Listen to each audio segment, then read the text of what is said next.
Hello and welcome back friends in my another YouTube video. आज के इस video lecture में हम एराबिनोज ओपेरॉन के बारे में पढ़ेंगे। सेकंड लास्ट वीडियो में हमने लेक ओपेरॉन के बारे में पढ़ा था।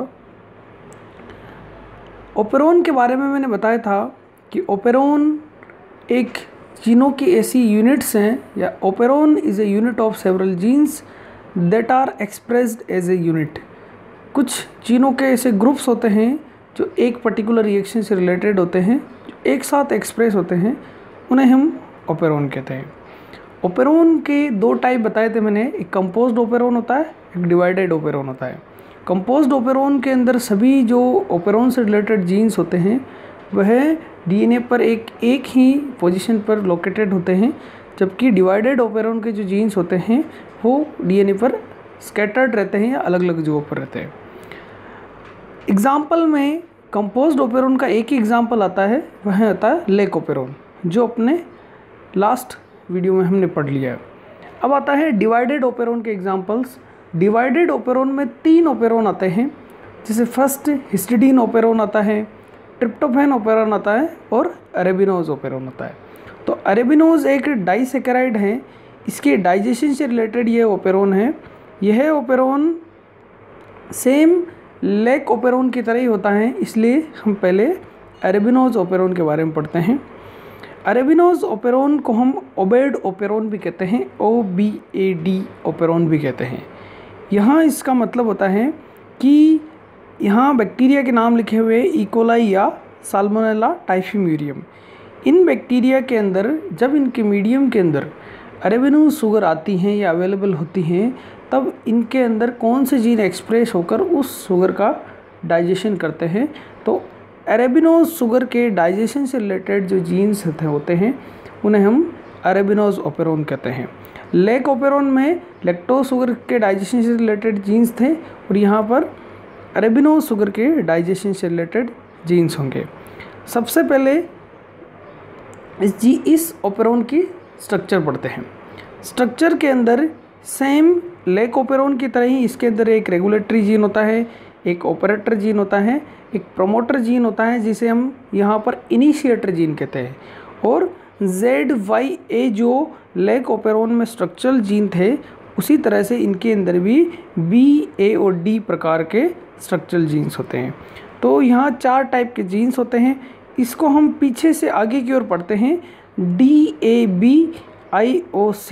यहाँ पर इस सीक्वेंस को हम याद करते हैं पीछे से आगे की ओर।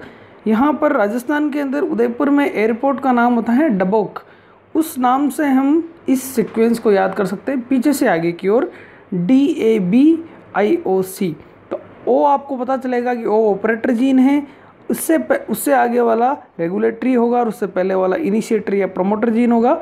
बाकी तीनों स्ट्रक्चरल जीन होते हैं। ये इसकी स्ट्रक्चर होती है, सेम इसकी स्ट्रक्चर लेक ओपेरॉन की तरह होती है। अब इसकी 2 स्टेप्स होती है, किस कंडीशन में लेक ओपेरॉन एक्टिवेट होगा और किस कंडीशन में अरेबिनोज ओपेरॉन एक्टिवेट होगा और किस कंडीशन में वह रिप्रेस हो जाएगा। तो सबसे पहले है रिप्रेशन। रिप्रेशन का मतलब होता है कि यहाँ पर अरेबिनोज शुगर से रिलेटेड जो ओपेरॉन है उसके जीन्स को डीएक्टिवेट रखना है या सप्रेस करना है। जब बाहरी मीडियम के अंदर अरेबिनोज शुगर नहीं होती हैं, तब क्या होता है कि एक रिप्रेशर प्रोटीन बनता है जो रेगुलेटरी जीन ने बनाया है, वह उसका नाम है P1 प्रोटीन। रिप्रेशर प्रोटीन है, डाइमेरिक प्रोटीन होता है। वह प्रोटीन ऑपरेटर जीन से जाके जुड़ जाता है, जिस वजह से दूसरे स्ट्रक्चरल जीन्स हैं वो एक्टिवेट नहीं हो पाते हैं। तो यहाँ रिप्रेशन कब होता है? जब मीडियम के अंदर अरेबिनोज शुगर नहीं होती है। जस्ट अपोजिट कि ओपेरॉन को स्टार्ट करवाना है तो उसको हम डी रिप्रेशन कहते हैं। डी रिप्रेशन जब होता है जब मीडियम के अंदर अरेबिनोज शुगर प्रेजेंट होती है, उस दौरान P1 प्रोटीन वहाँ उपस्थित ऑपरेटर जीन से जुड़ नहीं पाता है, उसका भी कारण होता है। तो सबसे पहले हम रिप्रेशन पढ़ते हैं कि किस कंडीशन में जब मीडियम के अंदर अरेबिनोज शुगर नहीं है तो क्या होता है। देखो ये रिप्रेशन का है कि जब मीडियम में अरेबिनोज शुगर नहीं है तब यहाँ पर रेगुलेटरी जीन जो सी जीन है उसने mRNA बनाया, mRNA से एक पॉलीपेप्टाइड चेन बनती है, एक मोनोमेरिक रिप्रेशर प्रोटीन बनता है जिसको हम कहते हैं P1 प्रोटीन। यह P1 प्रोटीन जाके जुड़ जाएगा ऑपरेटर से, और ऑपरेटर से जुड़ेगा तो प्रमोटर एक्टिवेट होगा ही नहीं और आगे के एंजाइम का फॉर्मेशन होता नहीं है जब भी मीडियम में शुगर नहीं होती है तब।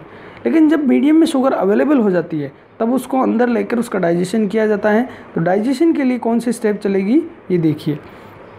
जब अरेबिनो शुगर अवेलेबल होती है तो वह परमीएज के थ्रू होती हुई, सेल मेम्ब्रेन से होती हुई उसके साइटोप्लाज्म में आती हैं बैक्टीरिया के, और जो P1 प्रोटीन बना हुआ है उस P1 प्रोटीन से जाके जुड़ जाती हैं तो एक दूसरा प्रोटीन बन जाता है जिसे कहते हैं प्रोटीन अरेबिनोज कॉम्प्लेक्स बनता है, जिसको कह दिया अपन ने P2 प्रोटीन।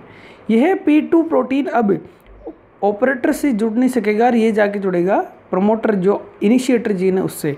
जब इनिशिएटर जीन से यह P2 प्रोटीन जुड़ता है तो उस कंडीशन के अंदर जो स्ट्रक्चरल जीन है D और AB, ये तीनों जीन्स हैं एक पॉलीसिस्टोनिक mRNA बनाएंगे। उन तीनों से प्रोटीन की पॉलीपेप्टाइड चेन बनेगी एक, और 3 डिफरेंट टाइप के एंजाइम्स बनेंगे जिनका भी एक सीक्वेंस चलेगा। डी वाला हमेशा एपीमेरेज बनाएगा, उसके बाद में आइसोमेरेज बनेगा, उसके बाद में काइनेज बनेगा। तो इन तीनों एंजाइम्स की वजह से जो भी अरेबिनो शुगर जो डाइसेकेराइड हैं वो अंदर आई हैं, उसका डाइजेशन कर दिया जाएगा, उसको मोनोसेकेराइड में कन्वर्ट कर दिया जाएगा। इस तरह से इसके अंदर इस शुगर का डाइजेशन होता है। इसी तरह का डाइजेशन लेकोपेरोन में भी चलता है, उसके अंदर भी इसी तरह से 3 अलग अलग टाइप के एंजाइम्स बनते हैं और लैक्टोज शुगर का डाइजेशन होता है। यहाँ सबसे इम्पोर्टेंट बात है कि यहाँ पर इसका रिप्रेशर प्रोटीन कह सकते हैं एक इनिशिएटर का भी काम करता है और एक रिप्रेशर का भी काम करता है। बाकी किसी भी ओपेरोन के अंदर जो रिप्रेशर प्रोटीन होता है वो कभी भी एक्टिवेटर या इंड्यूसर का काम नहीं करता है। सिर्फ और सिर्फ अरेबिनोज ओपेरोन के अंदर पी प्रोटीन है, यदि वह P1 कंडीशन में है, अकेला है, तो हमेशा रिप्रेस करेगा ओपेरोन को। यदि उसके साथ में अरेबिनो जुड़ जाए तो वह कन्वर्ट हो जाता है P2 में, और P2 हमेशा एक्टिवेटर या इंड्यूसर का काम करता है इस ओपेरोन के लिए। तो यहाँ पर ये जो प्रोटीन है P प्रोटीन, ये दोनों फंक्शन करता है, बाकी दूसरे ओपेरोन में ऐसा नहीं होता है। Thank you.